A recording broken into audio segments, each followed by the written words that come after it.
Consent to withdraw the quorum. Without objection. Madam President, once again, I'm here today to talk about the crisis at our southern border and the continued dismantling of our nation's immigration system by this administration. The border has been dominating the headlines, but if you talk to the liberals, you would know it. While we're back home,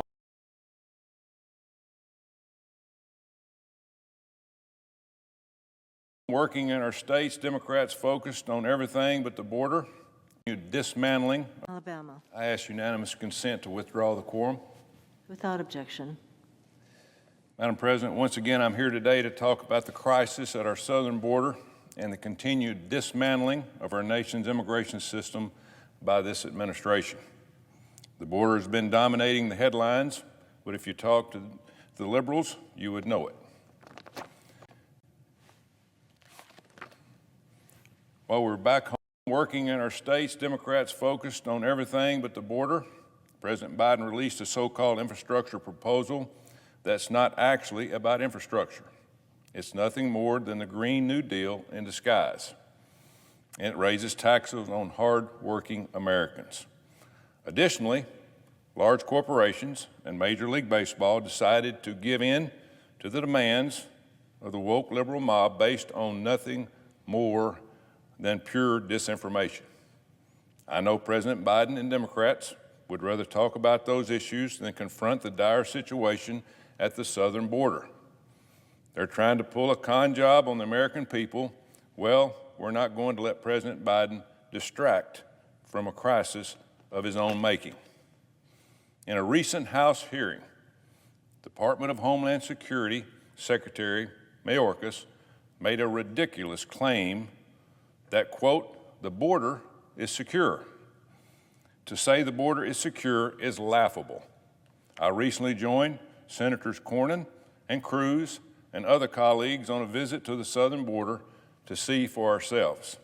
And I can tell you and the American people, without hesitation, the border is not secure.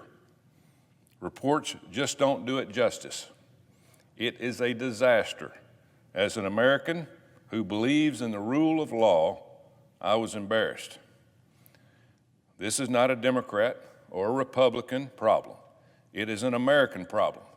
This crisis is a stain on our nation. What we saw on our trip broke my heart. So many young, unaccompanied children sent on a dangerous journey north by their parents because this administration promised to take them in. The compassion shown by the Border Patrol agents was clear. These brave men and women are doing all they can to make the best out of a terrible situation, a situation created by our president and his administration. I've said it before, and I'll say it again. The situation happening at our southern border was predictable and preventable. The Border Patrol folks know this will happen, and that would happen.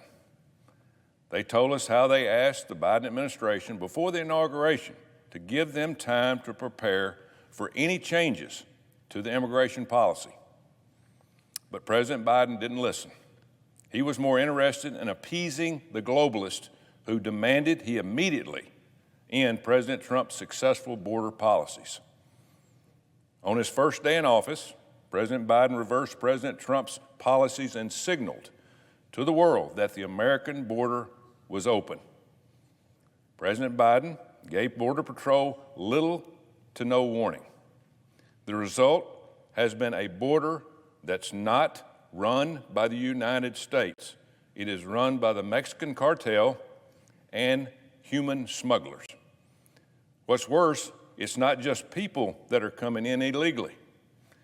While I was down at the border, I saw firsthand how criminals take advantage of the situation. Cartels send migrants to specific locations along the border to preoccupy law enforcement while moving illegal drugs at other crossing points. On a midnight visit to the Rio Grande, these traffickers actually taunted us from across the river, yelling and flashing their lights. They know the Biden administration is unwilling to confront them. And because the administration won't confront them, we've seen massive increases in drug seizures. In January and February alone, Customs and Border Protection seizures of fentanyl were up 277% compared to the same time in 2020. Cocaine seized at the border is up 62%. And remember, whether it's people or drugs, these numbers only account for those we catch. There are many more drug runners that get through undetected.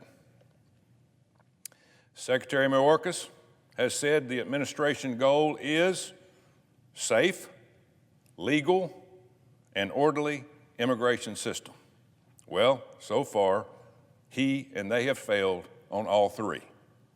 The immigration system under the Biden administration is not safe. By encouraging migrants to come to the border, President Biden has empowered the drug cartels and coyotes who prey on desperate people. According to Mexican intelligence assessments, it cost an unaccompanied Central American minor between $3,000 and $10,000 to secure across to be secured across the U.S. border. An open border also invites wolves in sheep's clothing. According to Customs Border Patrol Protection, at least 4 people have been arrested in the last few months at the border who match names on the FBI's terrorist screening database. There's no doubt those who wish harm will take advantage of this crisis to infiltrate our country. The Biden administration also is not enforcing the laws written by Congress. That's why I joined with 39 of my Republican colleagues to send a letter to the Nonpartisan Government Accountability Office to investigate President Biden's unilateral decision to freeze funds for the border wall. Congress specifically appropriated funds for the border wall construction. I believe the president's actions infringe on Congress's constitutional power of the purse. I hope the GAO will quickly look into this so we can begin to restore border security. Finally, the immigration system under the Biden administration is not orderly. In fact, it's chaotic. Our Border Patrol agents are overwhelmed. In March of this year, Border Patrol arrested more than 170,000 migrants crossing the border illegally. That's the worst month in 15 years. To put that in perspective, for the folks back home, that means there are more illegal migrants rushing our border in 1 month than the entire population of Lee County, Alabama, where I live. Last month, more than 18,700 unaccompanied minors were taken into custody by the Border Patrol. That's double the number they encountered in February. This chaos is due entirely to President Biden's careless words and foolish policies.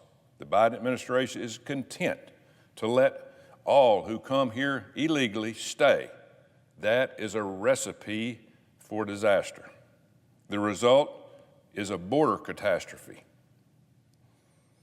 I've spoken previously about common sense actions to secure the border, such as continuing to build a wall and reinstated migrant protection protocols. Here's one more. I recently introduced a bill that would require DHS to issue a notice to appear, called an NTA, to every migrant that is processed at the border. We cannot continue to release illegal immigrants into our country without establishing some accountability, such as a date for immigration court. At best, it hurts who came to this country actually looking to plead their asylum case. At worst, it's given a free rein to those who enter our country illegally. The Biden administration says they want humane and compassionate improvements to our immigration system. Releasing someone without an NTA is neither. My bill also requires the Department of Homeland Security to revoke any status and work authorization from a migrant who doesn't show up for their court date. This mandate will curb the pull factors embedded in our immigration system and cut down on incentives for illegal immigration. It's a small but meaningful step. It's about restoring integrity in our immigration system. President Biden has made weak attempts to turn back the tide of migrants, even telling them, quote, "Don't come." President Biden's actions speak louder than those two feeble words. Well, Mr. President, as we say in Alabama, you're a day late and a dollar short. My Republican colleagues and I will continue to demand action from the President on this crisis on behalf of the legal citizens of the United States of America. I stand ready to work with the President and his administration on common sense solutions, secure the border, strengthen national security, and protect the American people. Madam President, I yield the floor. Madam President. Senator from Wyoming. Thank you, Madam President. First, Madam President, I'd like to associate